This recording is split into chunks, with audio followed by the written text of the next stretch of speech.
Hey, y'all. Welcome back to the Automate Me Please podcast. Today, I'm joined by Emma Duncan. Unfortunately, Mike was not able to be with us today. His internet line is cut. So we have something a little different for you guys today. I hope you will enjoy it. Emma, how are you doing today? What's going on?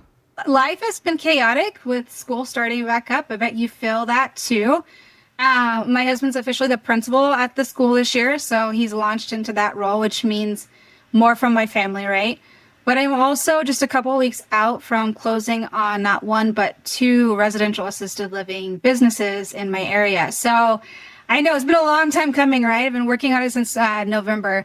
And I've been taking the time this weekend to dive into how to use tech and AI and automations in a unique way to help stimulate the brains of my residents, right? And to get activities in place. So that's kind of a bit of what I've been doing and what I'm excited about.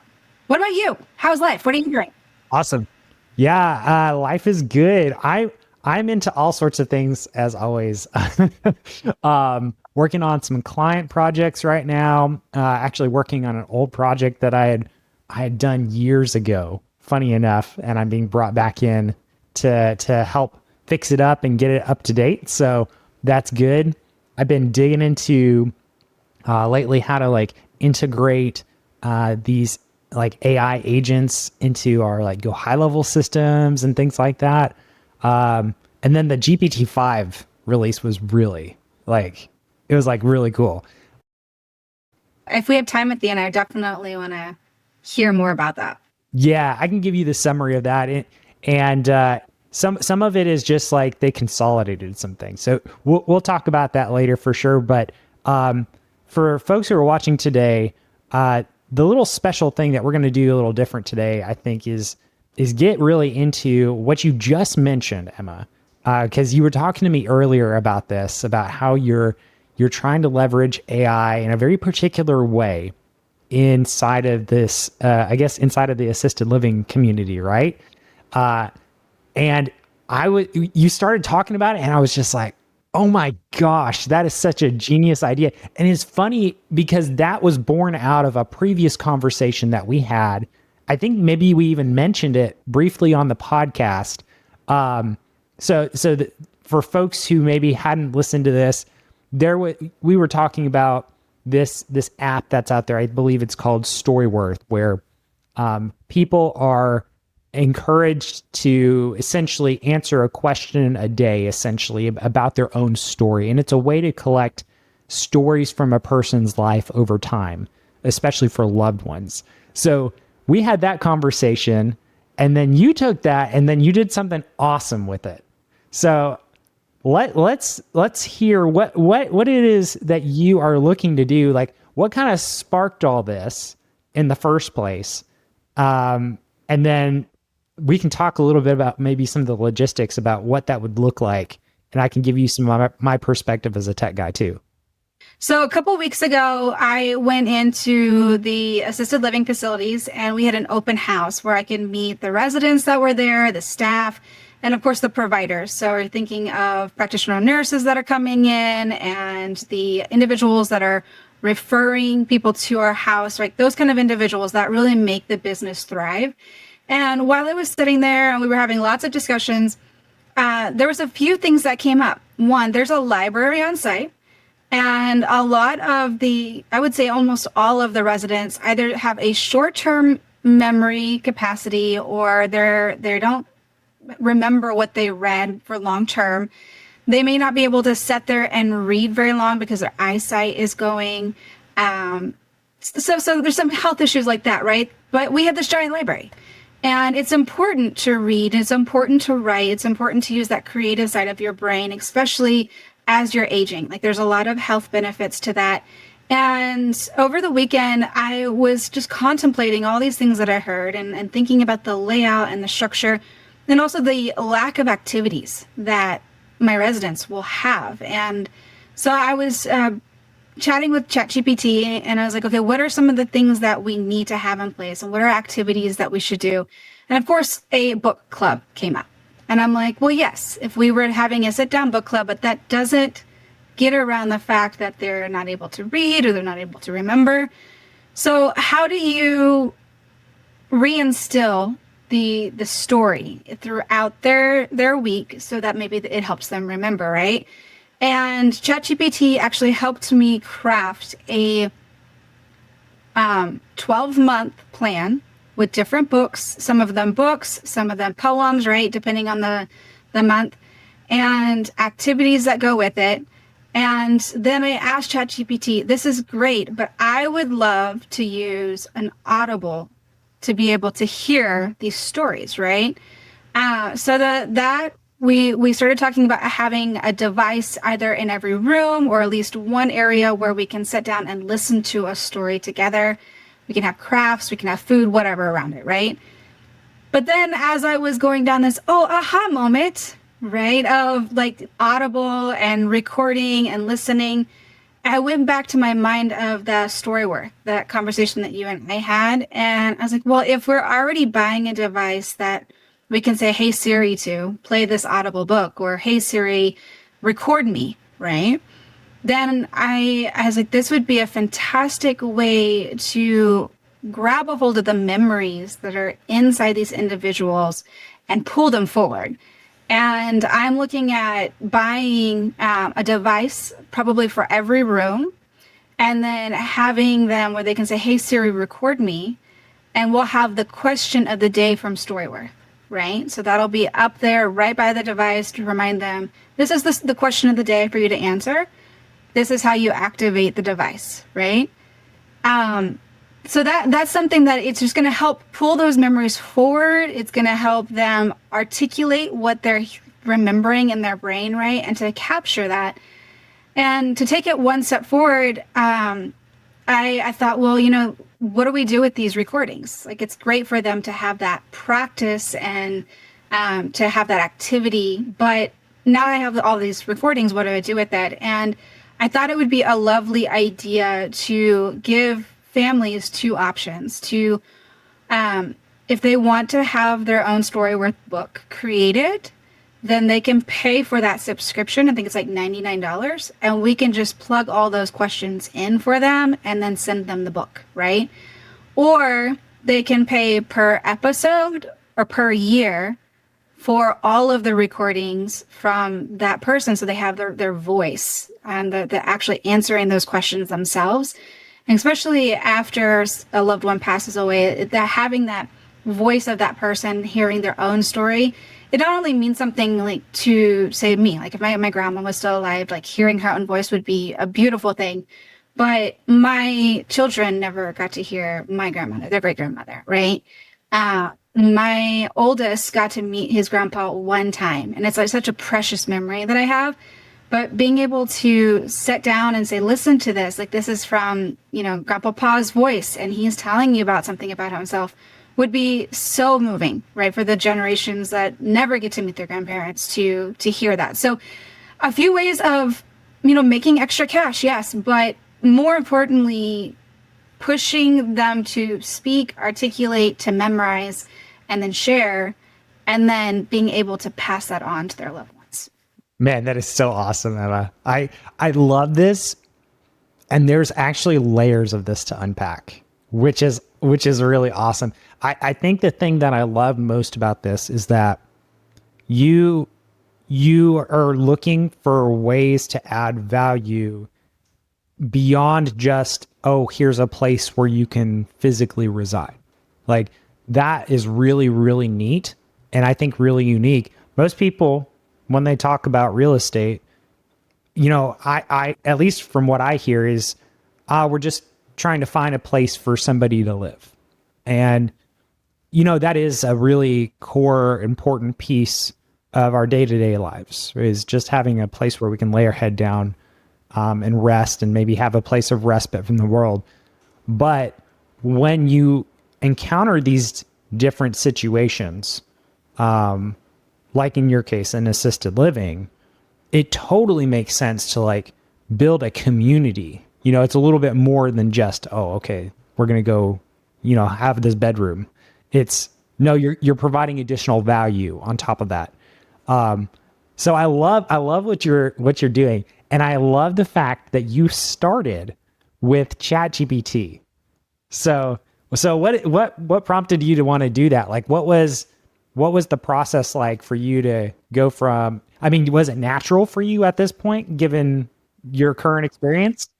It's one of those things. It's like, if I have this idea, but I don't even know where to begin, I'm tired of trying to go to like Google or one of the other search platforms and then just getting ads or like something that doesn't really like apply to the true question that I'm asking. And so I've learned that either Claude or ChatGPT are the two that I go to. If I'm on a computer, I'm just going to automatically go to ChatGPT. But if I'm on the go, I have both apps, right? So it's just kind of up in the air. And I sat down and I simultaneously also had a podcast on about RALs, about residential assisted living businesses. And I was listening to that and it was kind of sparking ideas in my brain. And I have this, it's not a fear, but it's the unknown, right? That I want to find an answer to. This is the first time I've ever done this business. And I know I'm going to be great at it, but I don't even know some of the questions that I should be asking. And so I just started with, hey, chat, this is some things that I've heard going on that I know that I want to address. What are some other things that I need to take into consideration? Like, what activities should we be doing? What should we be offering? And then it just spirals from there, right? It was having that conversation with chat and going from one moment to the next moment and then following that leaf trail, if you will, to new ideas. So that's kind of how it unfolded. And I actually moved from my computer to my phone and kept the conversation going while I made my little one fall asleep last night. He kept saying, Mommy, I want you to play Sudoku, because that's his thing. Like, he watches me, he wants me to play Sudoku while he falls asleep. But I told him, no, just I have to finish asking chat something, right? So I'm like teaching him, like, you have to ask chat something, right? And he just fell asleep while I was doing it. But I went a step further and I was like, okay, woodworking. Like, what does that look like? Whenever woodworking is usually lots of tools, and how do you bring that down to a smaller scale? And in between chat and I talking, he was like, well, the school that your husband works at has a woodworking class. Like, can you partner with them, right? And then I was like, well, great. What about partnering with the school in other ways, or partnering with churches? And so we were going farther into like other activities and making plans for an entire year starting in September, because we're going to be closing in August, right? So I want to be able to launch it. And yeah, it was lots of fun working with chat on ideas. We'll see how many of them I get to actually put into effect. Yeah. Well, and some of those ideas you could probably cycle through in seasons too, almost like semesters or something like that if you really wanted to. But that's so cool. So you used it as a tool to explore ideas. That's actually how I use it a lot too. Like as I run into problems, or I'm trying to figure something out and I want to explore an idea, I love to leverage these AI tools because they can pull from all these different sources and then they summarize down. Like you said a key thing there actually, which is funny because it's something that I literally thought, I think he was like today or yesterday. I was like, man, I don't want to use Google. Like, I have to go through all these articles and all this stuff to figure out what it is that I want. I can just go to ChatGPT and I can say, hey, I need to do this thing and give me, the really relevant stuff. And then it cuts out all of the extra time that I would spend to try to figure out these things. And then to research pricing as well. So like when I was looking at devices, I was like, okay, well, what would that cost me? What does an Audible account cost me? What kind of device is best for individuals with hard hearing? Like, can we turn it up loud enough? Can they understand what Alexis is saying? And so it was teaching me to slow down the speaking of Alexis. You can do that, the speed. It was talking about you need to have it at an 8 or a 9 out of 10 for volume. Like, so it was letting me know step by step of what I need to do to set up this device for the recipient to be able to use it. Dang, that is awesome. So it didn't just give you, oh, here's some ideas. Like it even like broke down for this specific case. This is what you can do to make it better for folks. I love this device. And my concern is that they're not going to be able to, like, I don't want to spend all this money and they're not able to actually use it the way that I envision it. And so I prompted it one more time and I was like, is this something that I could have an issue with? And it came back and it said, actually, you want Series 5 or something like that of this device because it's the best for this kind of setup. And then it went into, okay, and this is how you need to set it up. Wow, that's awesome. So when you were doing all this, did you like ask it also for problems? Like what could potential problems be? I didn't, but you know what it did? It did tell me you need to have it seated on a table that's this far off the ground, probably near a seat so that the individual can sit. It reminded me that it's going to need to be having an electrical plug. And so it let me know like where that should be. It let me know how far away, no more than 6 feet away from where they're going to be speaking.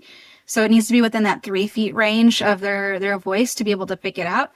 And it even reminded me of echoes. So if you're in a large room with the TV in the background or like a bathroom that has a lot of echoing, that wouldn't be the ideal place for it. So it did all that prompting on its own. Wow, okay. That's awesome. That is really cool. So at this point, you've gone through, you figured out kind of the overall game plan for the idea. So were you able to actually, and it gave you some suggestions on devices and things like that. Did it go into detail, or I'm not sure if you've gotten this far yet on it. Has it gone into detail yet on how you're going to be able to like set up your device and connect? Because you wanted to like connect it to StoryWorth as an example, right? So how does that look? That's something that I would love to dive in with you. But I did pause because I was thinking at first, let's just have a story corner, right? Just one device, go the cheapest route. One device in the library, like we're going to be able to sit down, make it a very magical little area. But then I thought, well, they're going to be saying, hey, Siri, record. And majority of them are going to forget to say their name, right? And I'm like, how do I know who is who on a recording? So I was like, well, it needs to be in their room by their bed. And I can assign that device with their name on it, right? And that way, when it records, it's all going to a collective space, but it's letting me know it's coming from Kyle's device. It's coming from Dari's device, right? It's coming from the individual's device. So it lets me know what voice I'm hearing to be able to organize that on my end and make sure that the right person's recording is going to the right family.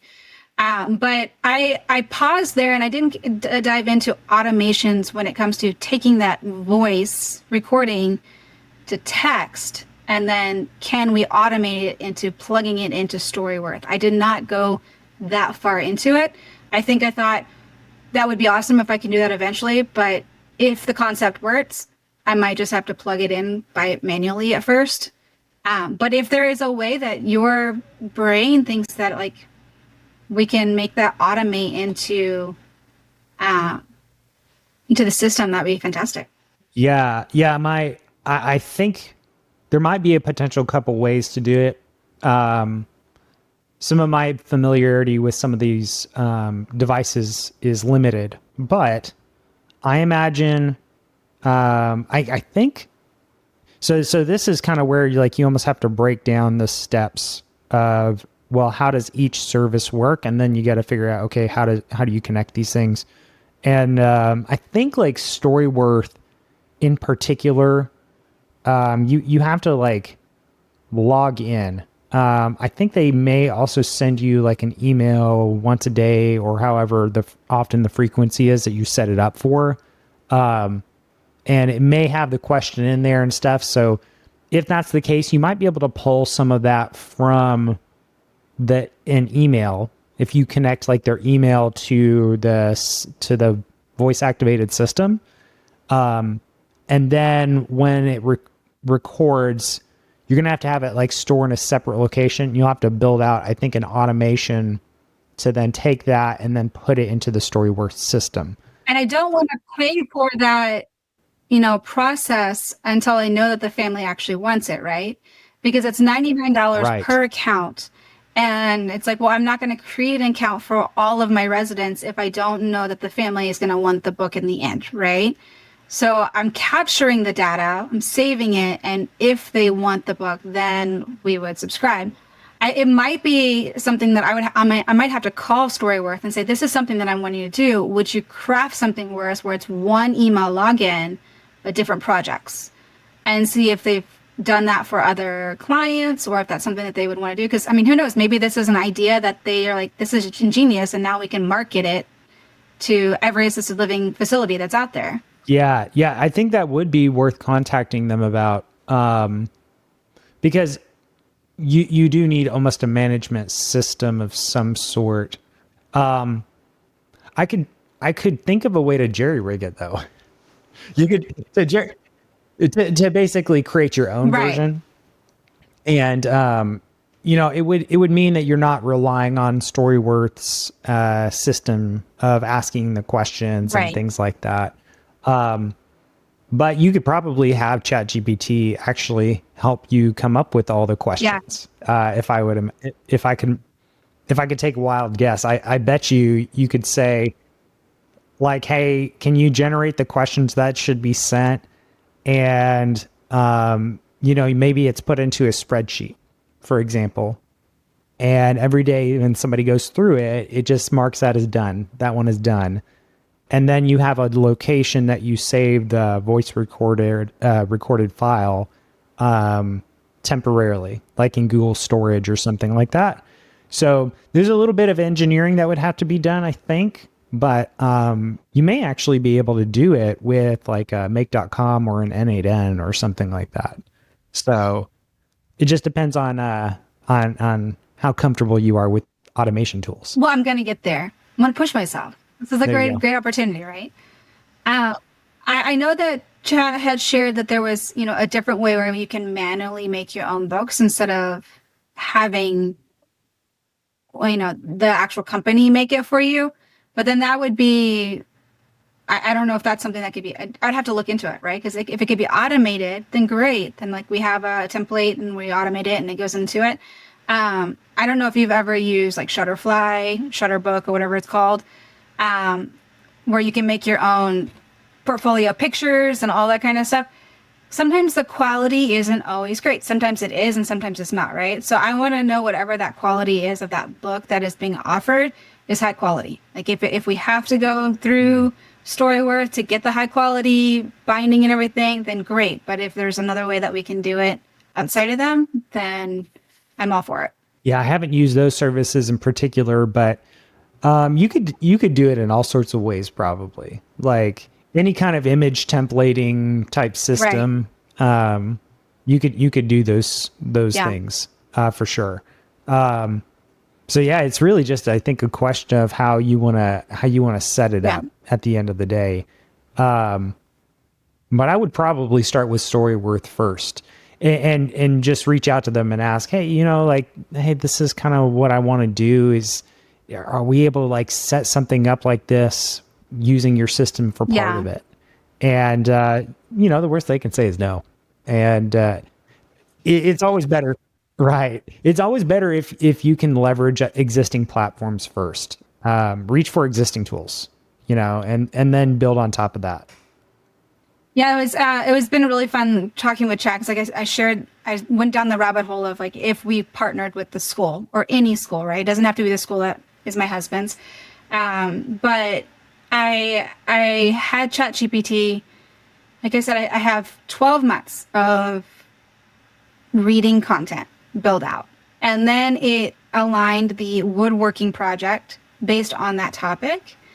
And then it let me know what grades, if I had them come in and help with this project, which projects need like a 6th grade through 8th grade, and what projects can maybe be a 4th or 5th. And a lot of the woodworking related stuff, K through 3, it's probably too hard at this point.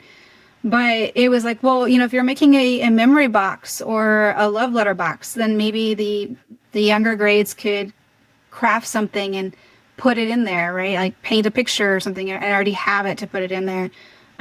Creating a small potted plant kind of bed, right?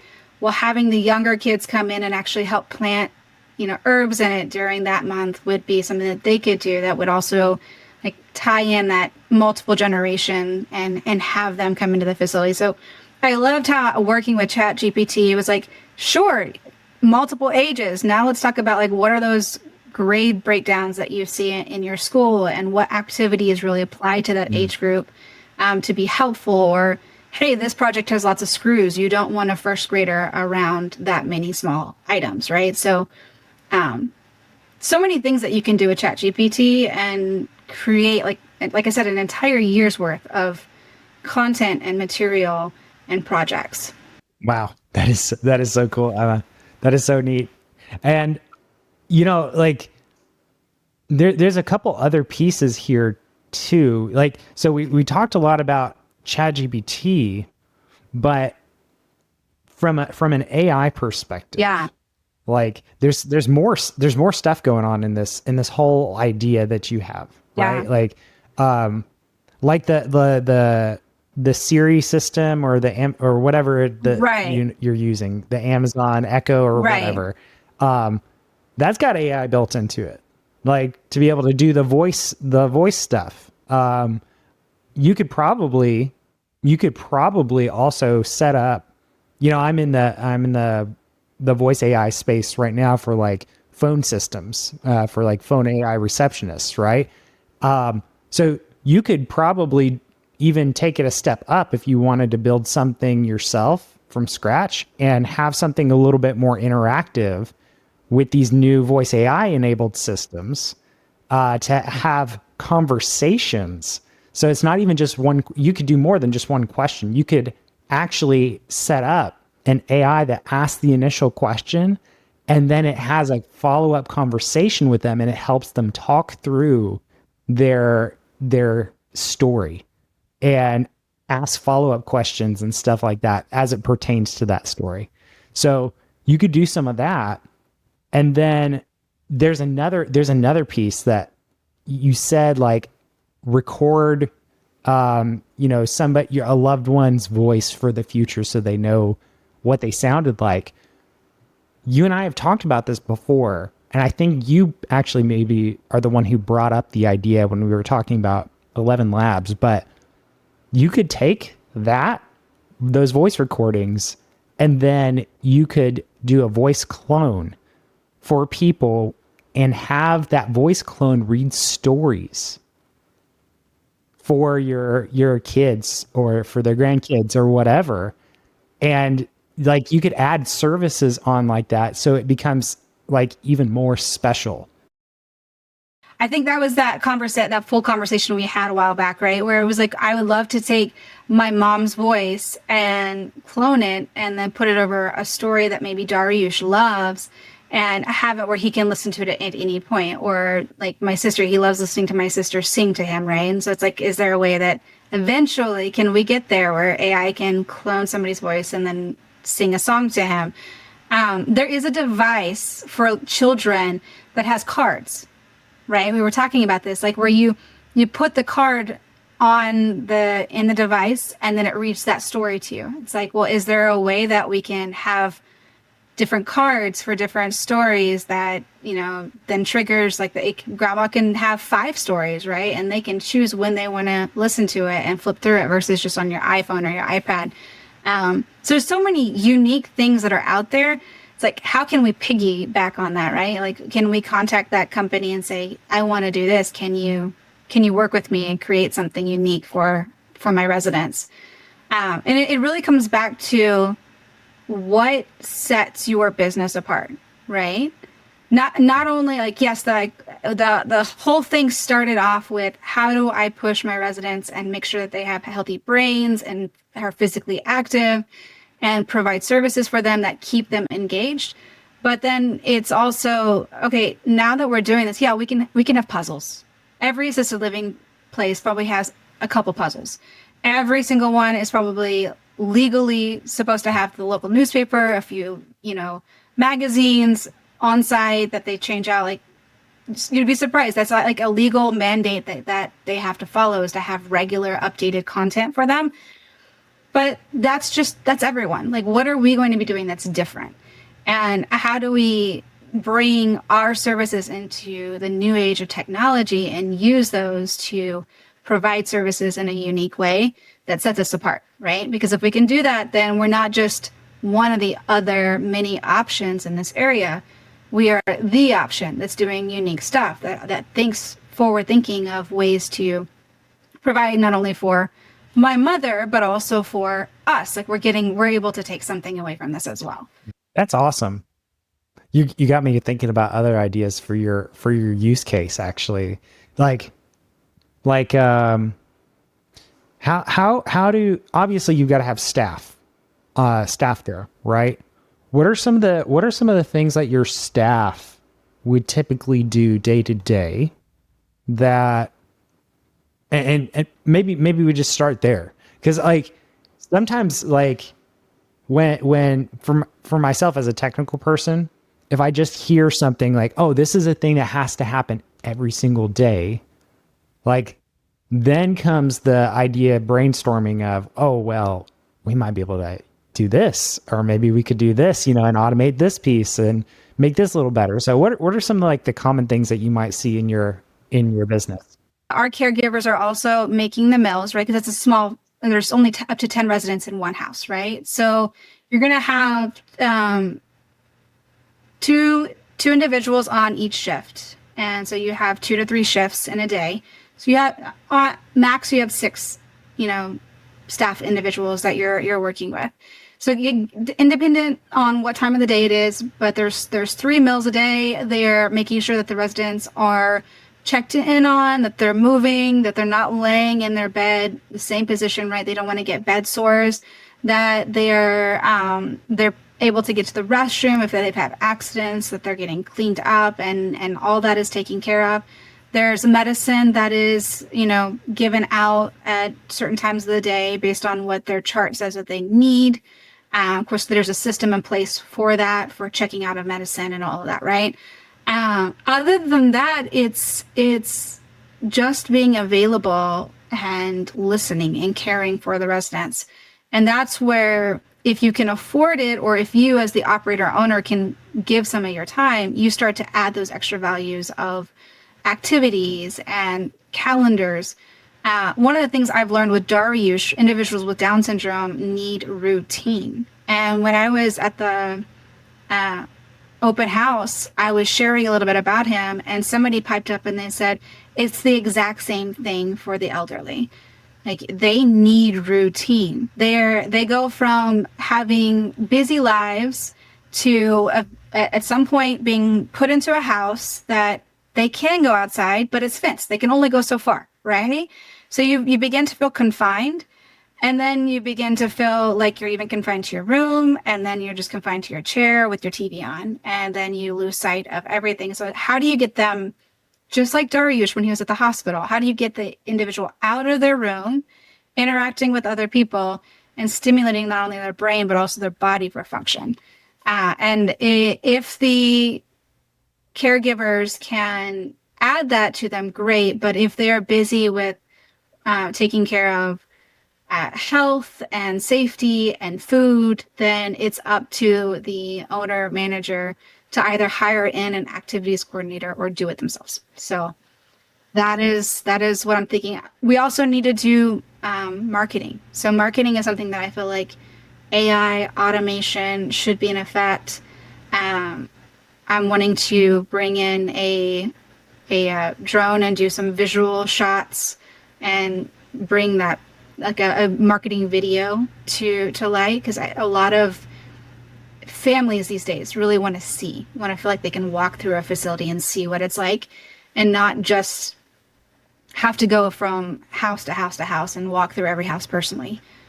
I even heard that from the providers that were there, like, we need updated pictures, and if you have a visual walkthrough of some sort, my lenders are asking for that. We want to see this, right? So yeah, that's just another area of AI automation tech that needs to be harnessed for this business. Man, okay, you gave me I have so many ideas, Emma. This is exciting. Like, okay, like, I love this. So the walkthroughs. Have you looked at getting like 3D imaging cameras? I have. Well, usually you see that on like real estate, right? Where like you can have a 3D walkthrough camera of like a a house, right? So there has to be somebody in the area that already has that technology that can provide a service. Oh yeah, definitely. That you could hire somebody to do it. You could also buy the equipment yourself. Like it's a couple $100 or something like that. Yeah, it's more of a time thing, like because you have to set it up and then you have to move it to the next location and move it through your facility. But you could totally build out a whole map of of your building, and then you could put that up on a website or something for, maybe you don't put it up like in a public space for everybody to see right away, but it's for like people who are really inquiring, and they want to know more details. Like then you give them access to be able to go through and like walk through digitally.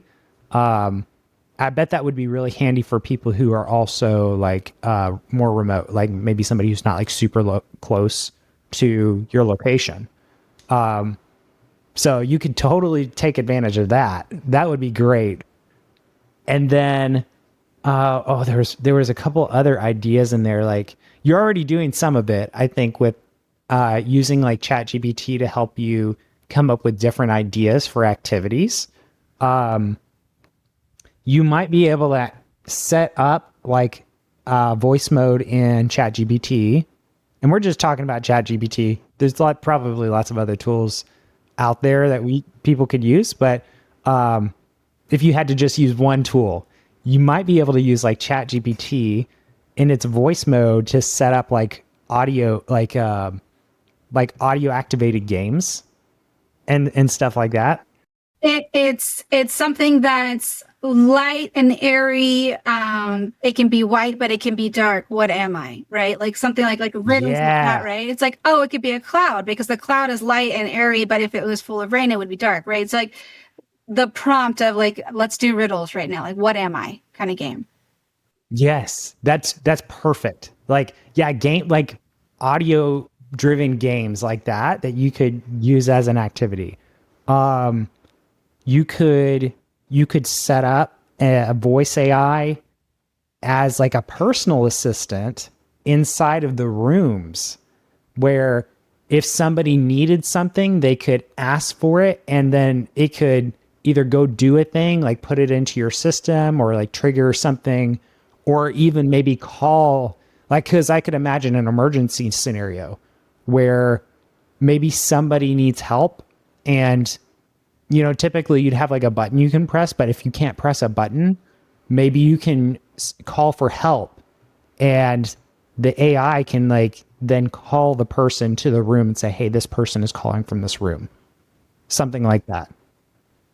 I was thinking about that earlier when you were already talking about that voice, like the voice recording that you do, right? It's like, well, that could be used in some way within that room where if they're like, hey, I fell, or I'm out of toilet paper, or I just had an accident, or hey, I'm hungry, I can't remember what we're having for dinner. How far out is that, right? It can either answer that question if it has the schedule of the day or the menu of the day, or it can prompt into the staff area to go attend to them. Yeah, you can hook it up to all your systems that you have in place, as long as there's proper integrations that can be made, and it could do a lot of that stuff. And so you could automate away those pieces. But if it's open air, like if it's connecting then to our system, like is there a way of firewalling that and keeping it safe, right? Yeah, there would be. What you would do is make sure it's all running on the same network. So that's how you would wall it off. You don't make those things publicly accessible. But that's a good call. Yeah. So you could totally do that. And actually, there are some, as we're getting more and more improvements in the AI space, like a lot of that type of stuff, the security piece particularly, is getting better because we're now moving into this period of time where we're able to start hosting these large language models and these voice AI models on our own devices. So as we're able to host these on our own devices, then we can put them in like a a network that's closed off from the rest of the world. It doesn't have to go out to the internet, which improves the security overall.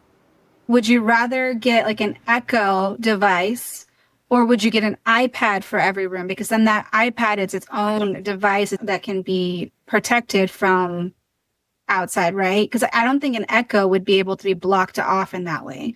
Yeah, the Echoes are typically paired with the services, like the Amazon services behind them.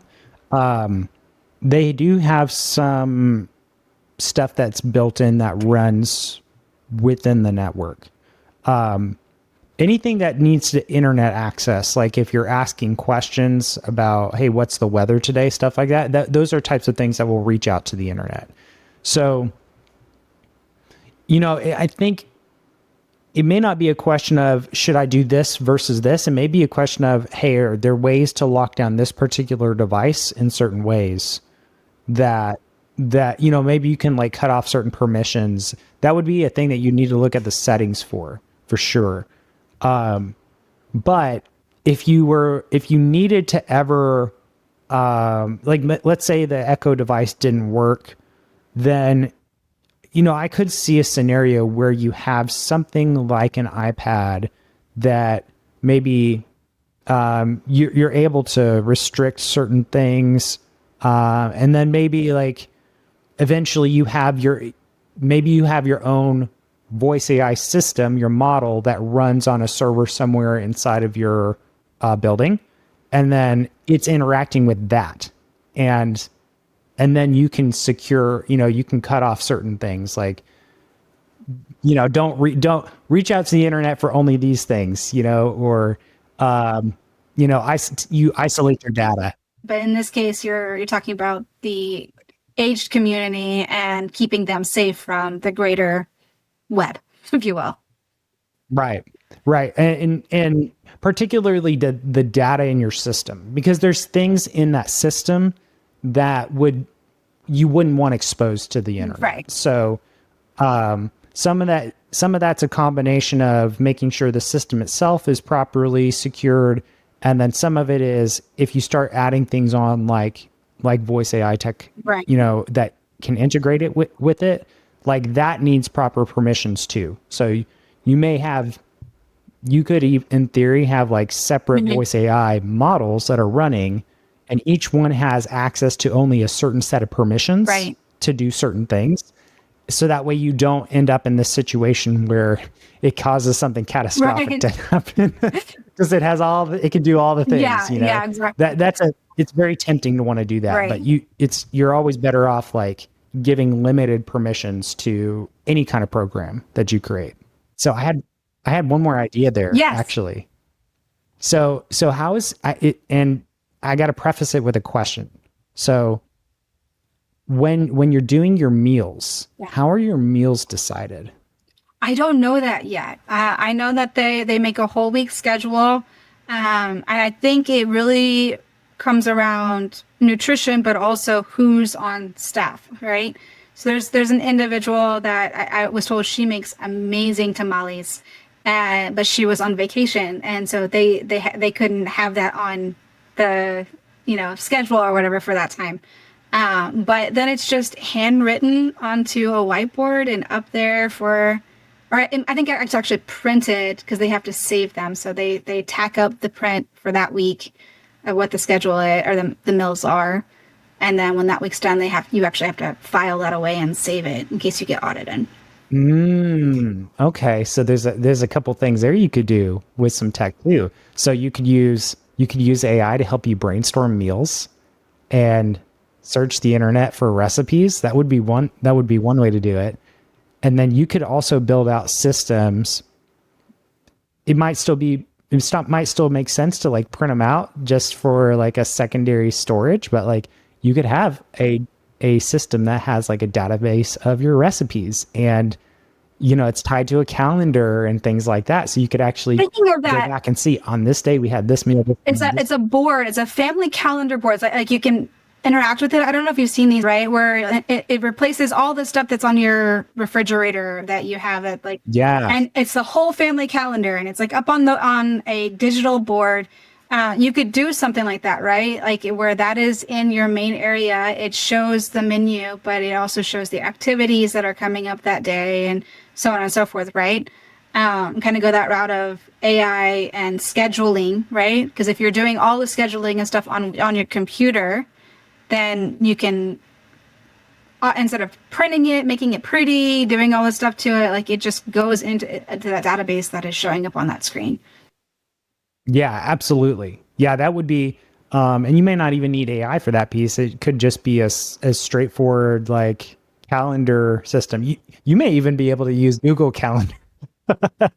um, you'd want a separate system where you can create, like, you need some way to manage all the information, obviously, for audit purposes. But yeah, like that's a great use of tech, and you make that available and easy. You make it easy to use, maybe on like maybe it's a touchable interface of some kind, like how they have those big TVs that it's like a step up from a tablet, like they're giant screens.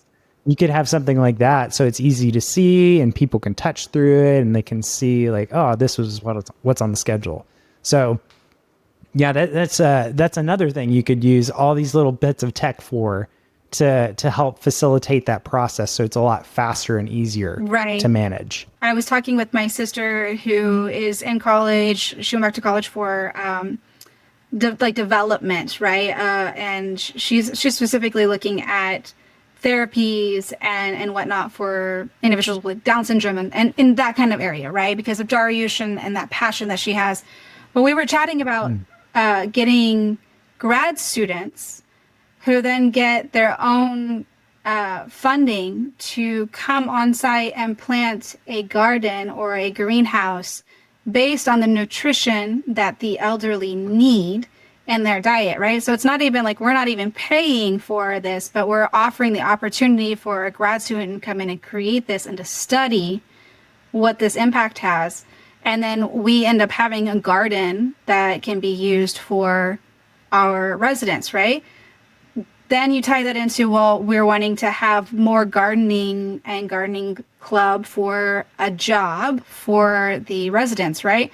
How do we track that? Well, it would be nice to have a tablet or something that ties into the growth plans and when was the last time it was watered and all of that, right? So that tech that goes into gardening and being able to have the residents just click that and see, okay, my task for today is that I need to water the tomatoes and I need to trim the leaves off of this particular banana tree or whatever, right? To keep it healthy. And that can be actually monitored by the resident, the college student, right? From afar. They don't even have to be on site. They could be the ones that are like, okay, these are the things that need to happen based on the technology I'm seeing coming out of my garden, right? So there's all these like crazy ideas, and their technology can make something that is so complicated or hard to remember and make it bite-sized for an individual that's already like losing capacity with their body or their memory, to give them a job or to give them an activity that they still feel like they own something in their day and that they have a responsibility and that they can take a part of this house that they're stuck in and make it theirs, right? Like they want to own it, right? It's very important to have that mindset and not just feel like you're stuck in a box and your life is over, right? Because we want that. Right. So technology, partnering with colleges, partnering with schools, like there's so many ways to enhance a residential assisted living building, a business, and you just have to use chat to get it out of your head and make a plan and then act on it, right? Man, this is awesome, Emma. I really, we're not even going to get to the GPT-5 stuff today. Like this was golden. Yeah. Like I'm going to label this episode like assisted living and in some way, like with assisted living plus AI, or I don't know, something creative. I'll use chat for it. Golden nuggets for the silver tsunami. There you go. Ooh, that's good. I like that. But this was so good because this was such a practical example of how can we think through different problems in a very niche business, and then bring the proper amount of automation to it. There's all these ideas that we were able to brainstorm together. But, you may go through a lot of them and be like, you know what, like that's too much. Like that's too much overhead.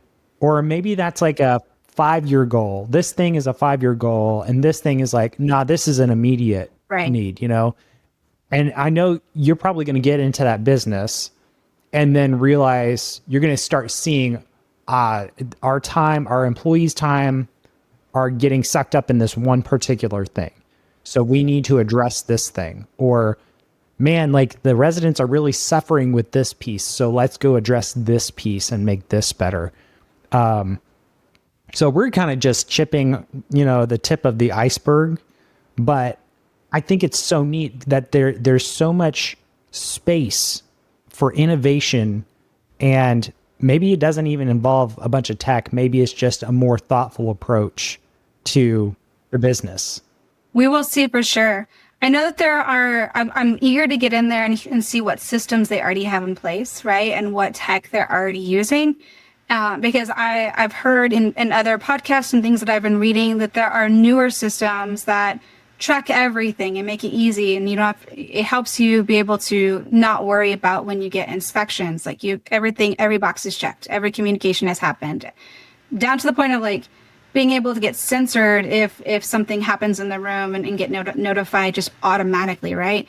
But I don't know if that kind of technology was really built for a 10-bed facility or a 100-bed facility, right? I don't know if it's worth that kind of device. So, in the future, when I hear what we're doing and what we have in place, like it might be one of those situations where I'm like, hey, Kyle, did you hear about this other technology that's out there that it's a new system and, I'm thinking about using it. What are your thoughts? But we'll see.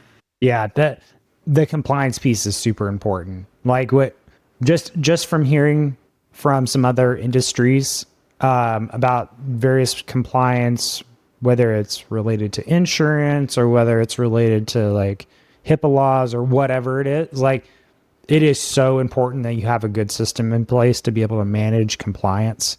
So hopefully that system is meant for your 10-bed and it just makes everything run smooth. That's a fear that I hear people is like, what state should I have an RAL in that is easy? The regulations are easy. And you're like, no, you don't want that. The more regulations you have a book in place that says, do this, do this, do this, right? And as long as you're loving on your residents, taking care of them, then you should be able to hit all those boxes, really. Like it's not a worry that you should have. The more regulations that you have, I feel like it kind of just gives you a storybook that you're supposed to follow. If you have a system that helps you track those, makes life even easier. Systems. I love a good system, whether it's a process or whether it's a piece of tech. Man, this was such a good conversation, Emma. Thank you for cracking open the book here for us to kind of dig into some of these pieces. I have a feeling that a lot of people who listen to this today are going to really enjoy a lot of the ideation that happened and really enjoy getting to listen in on what are some of the challenges and things that you're thinking through as you're looking for ways to add value to this business that you're acquiring. So I think we'll end it here for today, but I want to congratulate you on your upcoming acquisition as you're finishing up the process. And I look forward to hearing how, things evolve over time and what you learn. Awesome. All right, y'all. Well, thank you for joining us today for the Automate Me Please podcast. As always, it was a pleasure to hang out with you guys. We love digging into these concepts around AI, automation for your business to help you get back your time and grow. If you enjoyed the podcast today, we would love to hear from you. There is a form that is linked in the description of this video. Please go fill that out. And if you've got suggestions for us for topics that you'd like to see us cover, maybe we can improve something in the video, improve the experience. Please let us know in that feedback form. If you loved it, let us know so that way we can keep on doing what we're doing. We want to help you guys dive into this realm of AI and automation so that way you know how to take advantage of this for whatever use case that you're facing. So thank you again for watching. Hope you guys have a good one. Thank you, Emma. Take it easy.